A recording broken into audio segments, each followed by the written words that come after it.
بیٹا ان کا یہودا بھی تھا جس کے نام کے ساتھ ان کا نام منسوب ہے. تو اب ان سب نے کیا کہا؟ انہوں نے کہا ہم عبادت کریں گے الہ کا، تیرے الہ کی، کہ جس کی جو آپ کا الہ ہے ہم اسی کی عبادت کریں گے.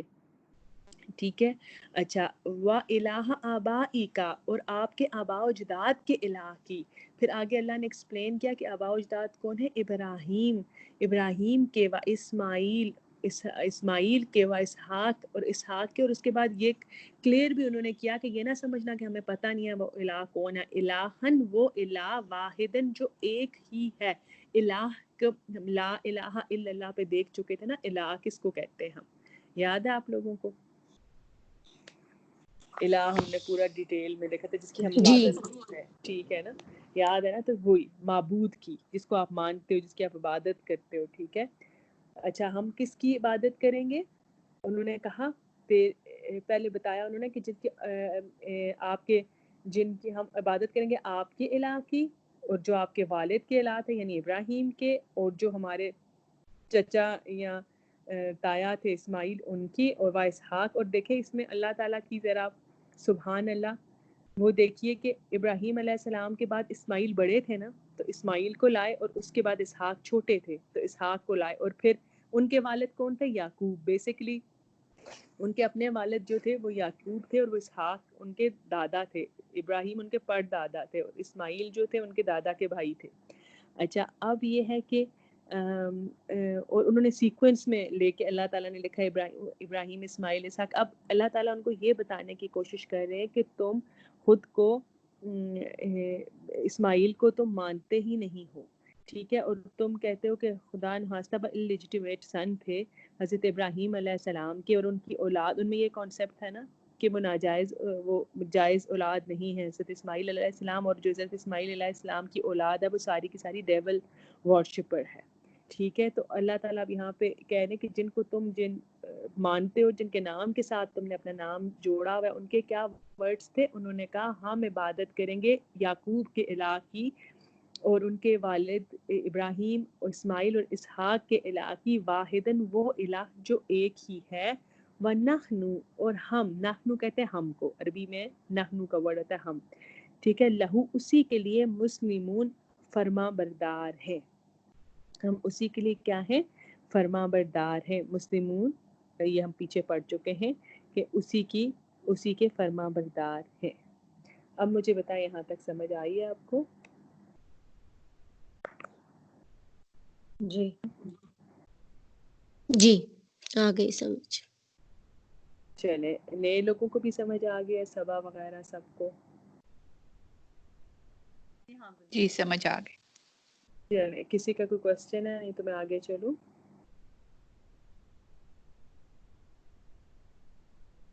اچھا، اب اگر آپ غور کریں تو یہ جو ہم نے 2 آیات پڑھی ہیں، اس میں ایک ورڈ جو ہے استفا کا ورڈ 2 دفعہ آیا.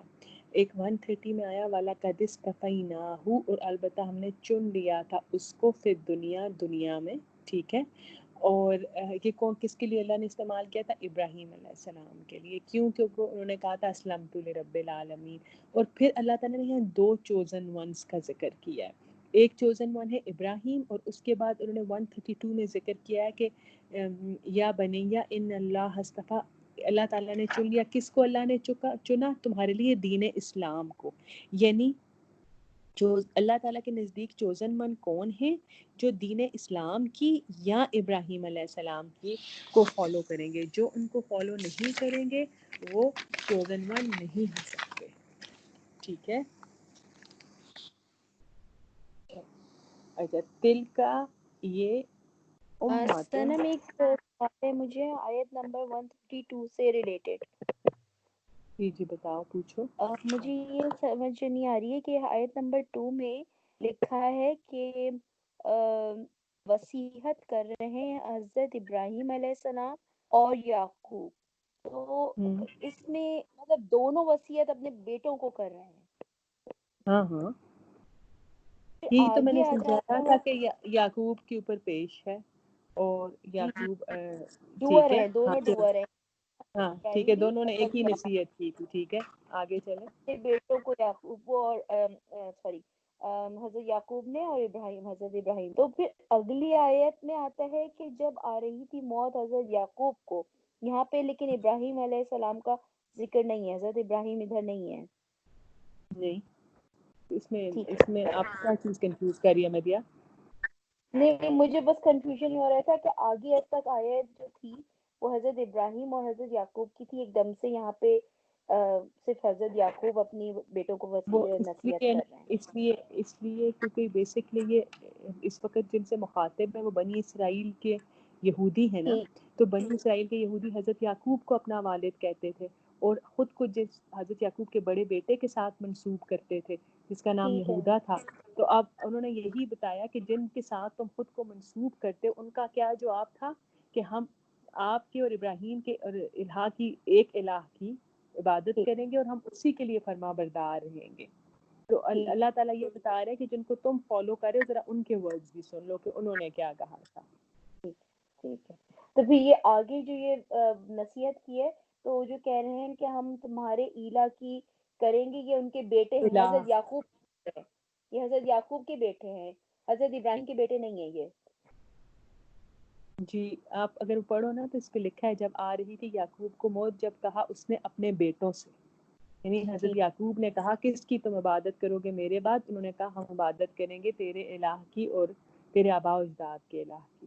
جی. اور پھر یہ آ رہا ہے کہ ابراہیم اور اسماعیل اور اسحاق کی الہ کی، یعنی کہ ان کے بیٹے یہ بات کہہ رہے ہیں حضرت جی یعقوب. جی بالکل. جی جی جی شکریہ، بالکل. بس سمجھ آ گیا. Okay, thank you. آگے چلیں، کسی سب کو سمجھ آ گئی ہے نا؟ اچھا. تل کا اماتن، تل کا یہ اماتن ایک امت تھی، قد خلت تحقیق گزر گئی. یعنی اب اللہ تعالیٰ یہ بات سمجھا رہے ہیں کہ یہ جو ایک جماعت تھی یا یہ جو امت تھی یہ گزر چکی ہے اب. ٹھیک ہے، اب اس کو ذرا دیکھ لیں ورڈ کو، خلت کے ورڈ کو. امتن ایک امت، یہ تل کا یہ امتن ایک امت، قد ایک میننگ ہم ویسے تحقیق لکھتے ہیں، اس کا میننگ نہ بھی لکھیں تو فرق نہیں پڑتا. خلت گزر گئی، خلت کا ورڈ یوز کریں، یہ خلا سے ہے. اس کا مطلب جو ہمارا اردو ہمیں پہلے بھی خلا کا میننگ ایکسپلین کر چکی ہوں، خالی کرنا. جیسے ہم دیکھا ہے نا، آپ اوپر خلا میں جاتے ہیں تو کوئی آکسیجن وغیرہ نہیں ہوتی، خالی بالکل ہوتا ہے. جیسے بندہ کہتا ہے میرے اندر خلاص ہے، یعنی اندر خالی ہے. تو عربی میں کہتے ہیں خلال غرفہ، کمرہ خالی ہو گیا، اس کے لیے ورڈ یوز ہوتا ہے. تو یہ بیسکلی قد خلت کا مطلب یہ ہے کہ they are gone far away. Allah تعالیٰ یہ سمجھا رہے ہیں کہ دیکھو یہ جو ایک امت تھی، ابراہیم علیہ السلام اور یعقوب علیہ السلام اور ان کی جو وصیت ہے، یہ گروہ جا چکا ہے. ٹھیک ہے، اب یہ اس دنیا سے جا چکا ہے. اب اللہ تعالیٰ آگے سمجھاتے ہیں لہا ما کسبت، لہا اس کے لیے، لہا سے مراد ہے یعنی اس، نیچے لکھ لیں اس امت کے لیے، ماں وہی ہے جو، ماں کا مطلب ہوتا ہے نا جو، کسبت کمایا اس نے، کاف سین با، یہ ورڈ ہم پہلے بھی پڑھ چکے ہیں. کسب کہتے ہیں جو آپ کمائی کرتے ہیں. جیسے ایک تو پیسوں والی کمائی ہوتی ہے نا، وہ بھی کسب ہوتی ہے، اور اس کے علاوہ جو صبح سے لے کے شام تک جیسے جو ہم نیکیاں اور جو بھی گناہ ہم کماتے ہیں، یا اپنی زندگی میں ہم جو نیکیاں بھی جو گناہ بھی کماتے ہیں، وہ کیا ہوتا ہے؟ وہ ہمارا کسب ہوتا ہے. تو اللہ تعالیٰ یہاں پہ یہ سمجھا رہے ہیں کہ وہ جو امت چلی گئی ہے نا، اس کے لیے وہی ہے جو اس نے کمایا، وَلَکُمْ اور تمہارے لیے وہی ہے، ماں جو کسب تم نے کمایا. ٹھیک ہے، اب اللہ تعالیٰ یہاں پہ ساری سچویشن اللہ تعالیٰ نے بتائی کہ دیکھو ابراہیم ایسے تھے، اسماعیل ان کے ساتھ تھے، ابراہیم نے یہ دعائیں مانگی. اس کے بعد اللہ تعالیٰ نے بتایا کہ جو ان کے بیٹے تھے یعقوب، ان کا نام مینشن کر کے اور ان کے بیٹوں کا دوبارہ بتایا کہ دیکھو انہوں نے یہ وصیت کی تھی. پھر اب اللہ تعالیٰ کہہ رہے ہیں دے آر گون، تل کا امتن کا خلت، دے آر گون، لہا ما کسبت ان کے لیے وہ ہے جو انہوں نے کمایا، وَلَکُمْ اور تمہارے لیے وہ ہے ما کسبتم جو تم نے کمائی کی. ایسا نہیں ہوگا کہ اللہ تعالیٰ پوچھیں گے قیامت والے دن کہ بتاؤ ابراہیم علیہ السلام کون تھے، تو تم آگے سے کہو گے وہ ایک پیغمبر تھے. یا حضرت یعقوب کون تھے؟ وہ ایک پیغمبر تھے، وہ ہمارے فور فادر تھے. اور اللہ کہیں گے جواب درست، جاؤ جنت میں، تم تو ان کی اولاد میں سے ہو، تم چوزن ون ہو. ایسا نہیں ہے. ان کی ہسٹری بیان کرنے کا مطلب یہ ہے کہ ان کی ہسٹری سے سیکھو. جو نیکیاں انہوں نے کی ہیں اب اللہ تعالیٰ وہ سمجھا رہے ہیں ان کو کہ وہ نیکیاں ان کے کام آئیں گی، اور جو نیکیاں تم نے کی ہیں وہ تمہارے کام آئیں گی. تم نے ان سے انسپائر ہونا ہے، تم نے کوشش کرنی ہے کہ تم ان کے نقش قدم پہ چلو. تم یہ ان کی کمائیوں کی گٹھری اپنے سر پہ اٹھا کے نہیں آ سکتے کہ میرے جو فور فادر تھے یعقوب یا اسحاق یا ابراہیم، انہوں نے یہ کمائی کی تھی تو میں ان کی اولاد ہوں، میں ان کی امت میں سے ہوں، تو اب جو ہے آپ مجھے بھی اس کا فائدہ دیں. اللہ تعالیٰ نے صاف صاف بتایا. اگر آپ لوگوں کو یاد ہو جب اللہ تعالیٰ نے ہم نے سورہ بقرہ شروع کی تھی تو تب بھی اللہ تعالیٰ نے بتا دی تھی یہ بات، اور بنی اسرائیل کو پچھلی بھی 2 آیتوں میں کہا تھا کہ جب ڈرو اس دن سے جب کوئی نفس کسی نفس کے کام نہیں آئے گا. اب اللہ تعالیٰ ان کو دوسرے الفاظ میں سمجھا رہے کہ ان کے لیے وہی ہے جو انہوں نے کمایا، وَلَکُمْ، اور تمہارے لیے وہی ہے مَا کَسَبْتُم، جو تم نے کمائی کی.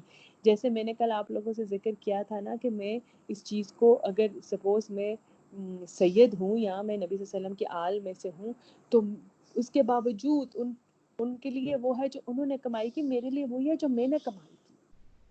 میں ان کی یہ اسٹیٹس لے کے وہاں پہ اللہ تعالیٰ مجھے یہ نہیں کہیں گے کہ اچھا تمہارا واہ چیز کو تو سائیڈ پہ کر دو، اس کو تو سائیڈ پہ کر دو.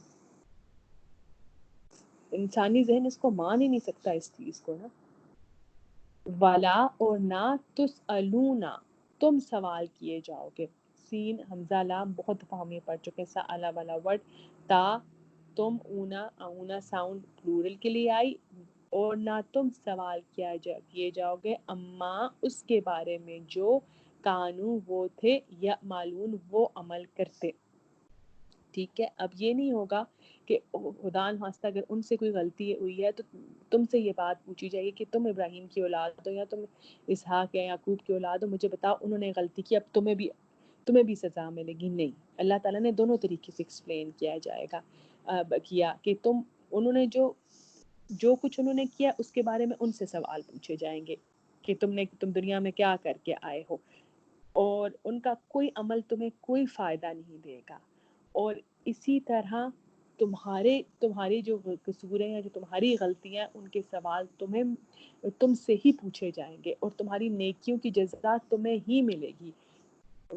ولا اور نہ تسألون، تم سوال کیے جاؤ گے اس کے بارے میں جو تھے وہ عمل کرتے. سمجھ آئی؟ تو کیا بات ہے بیسکلی یہ آیت مجھے یہ سمجھا رہی ہے کہ میرا عمل دیکھا جا رہا ہے. اگر ہمیں پہلے پارے نہیں یہ چیز کھول کے بتا دی کہ قرآن میں کسی بھی قسم کا ریسزم نہیں ہے، یہ آپ کو صاف صاف یہ بات بتاتی ہے کہ جو تم دنیا اردو کا محاورہ جیسا کرو گے ویسا بھرو گے. اور اس لیے کسی کا عمل کسی کو فائدہ نہ دے گا، نہ کسی کی غلطی کسی کو سزا ملے گی. اچھا یہ آیت یہاں پہ ختم ہو رہی ہے. مجھے بتائیے کہ آپ لوگوں کو سمجھ آئیے؟ جی سمجھ آ گئی. جی الحمدللہ.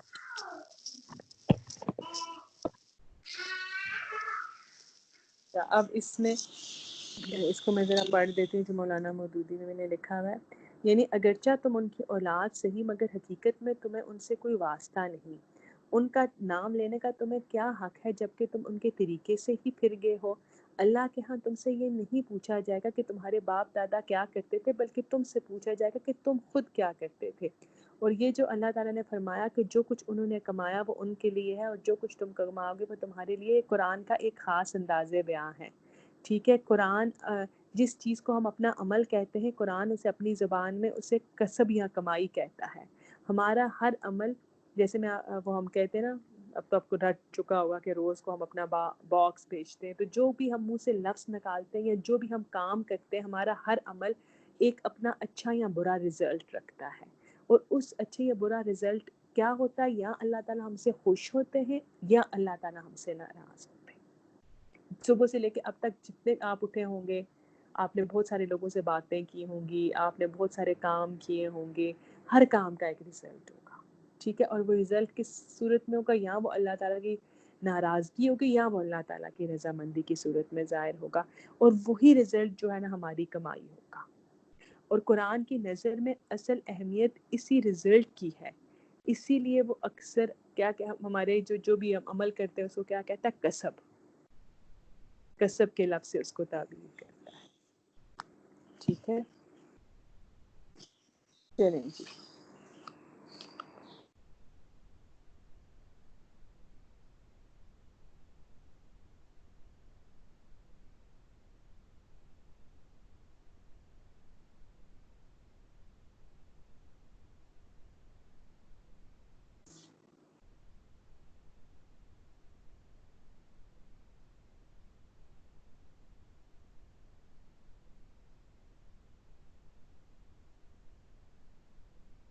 ہاں جی، آپ کو میری آواز آ رہی ہے؟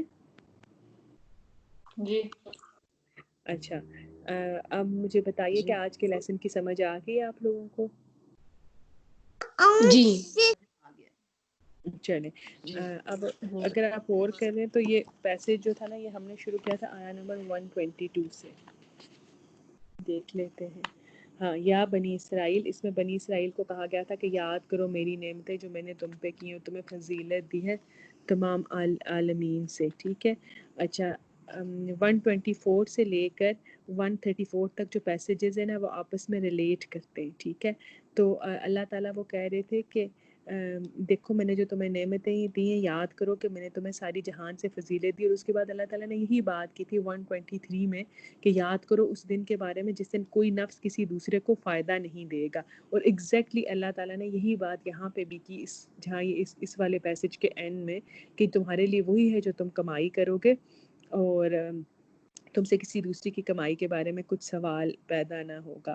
اچھا، اب اس کے بعد آپ اگر 124 کو دیکھو تو 124 آیا میں حضرت ابراہیم اپنی اولاد کے فکر کر رہے ہیں نا، کالا ومن ذریتی، اور میری اولاد میں سے بھی کیا اللہ تعالیٰ. تو اس کے اور اسی طرح بالکل اسی سیمیٹری میں اگر آپ یہاں پہ دیکھو تو یہاں پہ پھر اولاد والی بات آ گئی کہ حضرت یعقوب بھی اپنی اولاد کی فکر کر رہے ہیں اور کہہ رہے ہیں کہ تم جو ہے میرے بعد کس کی عبادت کرو گے.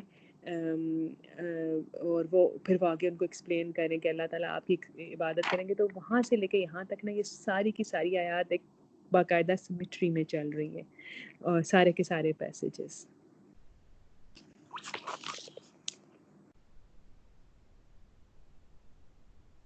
اچھا، اس کے بعد اگلی آیت میں سب کی سمری ہے. تو چلیں میرا حال اینڈ کرتے ہیں کلاس کو. سبحانک اللہم بحمدک، نشہد ان لا الہ الا انت، نستغفرک